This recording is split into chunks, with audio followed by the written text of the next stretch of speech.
Good morning. నేను doctor Padmaja వీర్మాచినేని Vijayawada నుంచి మాట్లాడుతున్నాను. మనము ఇది పీసీఓ సిరీస్ కంటిన్యూ చేస్తున్నాం. ఈ కన్వర్జేషన్ కంటిన్యూ అవుతుంది. ఇవాళ పీసీఓఎస్‌లో వాడే మెడిసిన్స్ గురించి కొంత మీకు అవగాహన కల్పించడానికి ఈ వీడియో తయారు చేస్తున్నాను. సో, పీసీఓఎస్ చాలామంది ఏమనుకుంటారు అంటే, అండాశయంలో నీటి బుడగలున్నాయి. మందులు వాడితే నీటి బుడగలు కరిగిపోతాయి. అండ్ దెన్ పీసీఓఎస్‌ని నయమైపోతుంది అని. కానీ దట్ ఈస్ నాట్ కరెక్ట్ కాదు. పీసీఓఎస్‌లో అండాశయంలో నీటి బుడగల్లాగా కనిపించేయి ఫాలికల్స్ అన్నమాట. అంటే అవి బేసిక్ ఓవ్యులేషన్‌కి, బేసిక్ బేబీ తయారు చేయటానికి, బేసిక్‌గా ఆడవాళ్ళలో హార్మోన్ తయారు చేసే యూనిట్స్‌ని ఫాలికల్స్ అంటాం. ప్రతి ఆర్గన్ సిస్టమ్‌లోనూ దాంట్లో ఉండే యూనిట్స్ ఉంటాయి. ఇప్పుడు లివర్ అనుకోండి, దాంట్లో హెపటోసైట్స్ అని ఉంటాయి. అంటే ఆ కణాలు లివర్ లోపల మెటబాలిజంకి పనికొస్తాయి. అట్లాగే కిడ్నీలో అనుకోండి నెఫ్రాన్స్ ఉంటాయి. అంటే కిడ్నీలో ఫిల్టర్ చేసేవి నెఫ్రాన్స్ అంటాం. అట్లాగే ఓవరీలో పనిచేసే బేసిక్ యూనిట్‌ని ఫాలికల్ అంటాం. సో, అండాశయంలో ఫాలికల్స్ చాలా ఉంటాయి. వాటికి 2 పర్పసెస్. ఒకటి అండం విడుదల చేయటానికి, ఎందుకంటే ఆడవాళ్ళ నుంచి సగం జెనెటిక్ మెటీరియల్ బేబీని తయారు చేయటానికి ఏదైతే కావాలో అది అండంలో ఉంటుంది. రెండోది ఈ అండం బేబీగా మారితే అది పెరగటానికి, గర్భసంచిని రెడీ చేయటానికి, మదర్ బాడీని రెడీ చేయటానికి, మాయ తయారు చేయటానికి పంపించాల్సిన హార్మోన్స్ ఫాలికల్స్ పంపిస్తాయి. సో, 2 ఫంక్షన్స్, ఒకటి oocyte రిలీజ్ అవ్వాలి, ఒకటి హార్మోన్స్ వెళ్ళాలి. ఎప్పుడైతే ఇదంతా అవ్వాలి అంటే చాలా కోఆర్డినేటెడ్‌గా మనిషి మొత్తం మెటబాలిజం ఈ పర్పస్ కోసం రీసైన్ చేసి చేయాలన్నమాట. ఈ రిథమ్ దెబ్బతిని ఫాలికల్స్ పెరగకుండా చిన్న చిన్నగా ఉండి మనకి కనిపించేవి ఏంటి అంటే అన్ని చిన్న చిన్న ఫాలికల్స్ కనపడతాయి. ఫాలికల్ ఎలా ఉంటుంది? దానికి ఒక లైనింగ్ ఉంటుంది. దాంట్లో oocyte కనపడదు. ఆ ఫాలికల్ లైనింగ్ తయారు చేసే ఫ్లూయిడ్‌ని యాంట్రల్ ఫ్లూయిడ్ అంటామన్నమాట. సో, కనిపించేవి చిన్న చిన్నగా బబుల్స్ లాగా కనపడతాయి గనక ఎక్స్‌ప్లెయిన్ చేయటానికి నీటి బుడగలు అంటాం. కానీ అసలైతే నీటి బుడగలు అంటూ ఏమి ఉండవు. అక్కడ ఉండేవి ఫాలికల్స్. సో, ఈ ఫాలికల్స్ ముందుకి కరెక్ట్‌గా వెళ్ళి ఓవ్యులేట్ కావట్లేదు. సో, బేబీని తయారు చేయాలనుకోండి, మనకి oocyte కావాలి గనక ఓవ్యులేషన్ ఇండక్షన్ డ్రగ్స్ వాడతాం.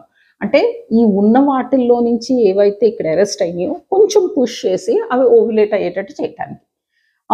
టాబ్లెట్స్ పనిచేయకపోతే ఇంజెక్షన్స్ వాడతాము.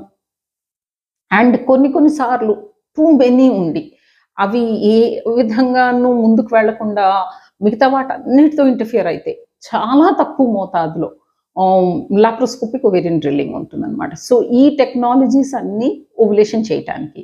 కానీ ఎసెన్షియల్‌గా ఓవ్యులేషన్ అవ్వాల్సింది బేబీని తయారవ్వటానికి. కానీ ఆడవాళ్ళకి హార్మోన్స్ అనేది సైక్లికల్‌గా ప్రతి నెల ఉంటూ వచ్చేది కూడా ఈ హార్మోన్స్‌తోనే. సో, మీకులో ఎవరికైనా ఈ హార్మోన్ తేడా వల్ల మెన్‌స్ట్రువల్ సైకిల్‌లో అబ్నార్మల్ బ్లీడింగ్ ఉంటే మనం ఓవ్యులేషన్ చేయించక్కర్లేదు. ఎందుకంటే ఓవ్యులేషన్ బేబీ కోసం. మీకు బేబీ అనే ఇంపార్టెన్స్ లేకపోతే, ఫెర్టిలిటీ గురించి ఇష్యూ కాకపోతే, ఏవైతే హార్మోన్స్ ఇంబాలెన్సెస్ ఉన్నాయో వాటిని బ్యాలెన్స్ చేయటానికి బయట నుంచి మనం కూడా మీది ఏది ఎక్కువ ఉంటే దాన్ని తగ్గించడానికి మెడిసిన్ పెట్టొచ్చు. ఏది తక్కువ ఉంటే దాన్ని ఎలివేట్ చేయడానికి మెడిసిన్ పెట్టొచ్చు. సో, ఎసెన్షియల్‌గా దానికి హార్మోన్ పిల్స్ ఉంటాయి. దీంతో పాటు మెటబాలిక్ కాన్సిక్వెన్సెస్ ఉంటాయి. అంటే ఏ సిస్టము కూడా ఐసోలేషన్‌లో పనిచేయదు. అంటే రీప్రొడక్టివ్ సిస్టమ్ జస్ట్ బేబీని తయారు చేయటానికి అది ఒక కార్నర్‌లో పనిచేయట్లేదు. దాంట్లో నుంచి వచ్చే hormones rest of the body మీద ఇంపాక్ట్ ఉంటుంది. సో, మన మెటబాలిజం సెట్ చేయటానికి కొంతమందికి ఓవర్ వెయిట్ ఉండటం వల్ల, ఇన్సులిన్ రెసిస్టెన్స్ ఉండటం వల్ల, ఇన్సులిన్ సరిగ్గా పని చేయకపోవటం వల్ల, అది బేసిక్ రీజన్ ఉంటుంది ఇవన్నీ బయటపడటానికి. బికాజ్ అన్నీ ఒకదానికొకటి లింక్ అప్ ఉంటాయి. సో, ఇన్సులిన్ రెసిస్టెన్స్ తగ్గించడానికి ఏదైతే డయాబెటిస్‌లో మోస్ట్ కామన్‌గా మెట్ఫార్మిన్ అనే మెడిసిన్ వాడతామో, అది మనము పాలిసిస్టిక్ ఓవరీస్‌లో కూడా వాడతాము. కొంతమందికి గ్లూకోజ్ అబ్సార్ప్షన్‌తో బ్లడ్ షుగర్స్ ఎక్కువుంటాయి. సో, వాళ్ళకి కార్బోస్ అనే మెడిసిన్ వాడొచ్చు. కొంతమందికి ఈ గ్రూప్ ఆఫ్ మెడిసిన్స్ సెట్ కాలేదనుకోండి, బెర్బిషైన్ అని ఇంకో మెడిసిన్ ఉంది, అది వాడొచ్చు. ఇవి సెట్ కాలేదనుకోండి, న్యూట్రిషనల్ సప్లిమెంట్స్ కొన్ని సెల్ మెటబాలిజం లోపల పనిచేయటానికి జెంటిల్గా పనిచేసేది, ఇనోసిటాల్స్ అనే మెడిసిన్స్ ఉన్నాయి. ఇట్లా చాలా గ్రూప్స్ ఆఫ్ మెడిసిన్స్ ఉన్నాయి. ప్రతి మెడిసిన్కి there are good things and there are side effects. So దీంట్లో మనము ఎంత ఫాస్ట్ కంట్రోల్ కావాలి, మీ ఒరిజినల్ హెల్త్ స్టేటస్ ఎలా ఉంది, మీ మెటబాలిక్ కాన్సిక్వెన్సెస్ ఎలా ఉన్నాయి, మీకు మీ ఫ్యామిలీలో ఎలాంటి జెనెటిక్ ప్రీడిస్పోజిషన్స్ ఉన్నాయి, అండ్ మీరు ఏది సాధిద్దాం అనుకుంటున్నారు. అంటే మీకు పీరియడ్స్ కరెక్ట్ కావాలంటే చాలా, లేకపోతే ప్రెగ్నెన్సీ కోసం ప్లాన్ చేస్తున్నారా, లేకపోతే ప్రెగ్నెన్సీ వద్దు అనుకుంటున్నారా, ఈ దాన్ని బట్టి మీకు కస్టమైజ్ చేసి మీకు మెడిసిన్స్ వాడాలి. అంతేగాని అందరికీ ఒకే మందు కుదరదు. అలా అయితే అందరికీ ఒకే డ్రెస్సు, ఒకే సైజు, ఒకే షేప్లో కుట్టలేము కనుక అట్లా కస్టమైజ్ చేసి మీ రిక్వైర్మెంట్స్ పట్టుకుని మీరు మెడిసిన్ వాడాలి. అందుకనే మీరు డాక్టర్ దగ్గరికి వెళ్ళినప్పుడు మీరు నాకు పాలిసిస్టిక్ ఓవరీస్ ఉన్నాయి, నీటి బుడగలు ఉన్నాయి, దానికి మందు అని అడగకూడదు.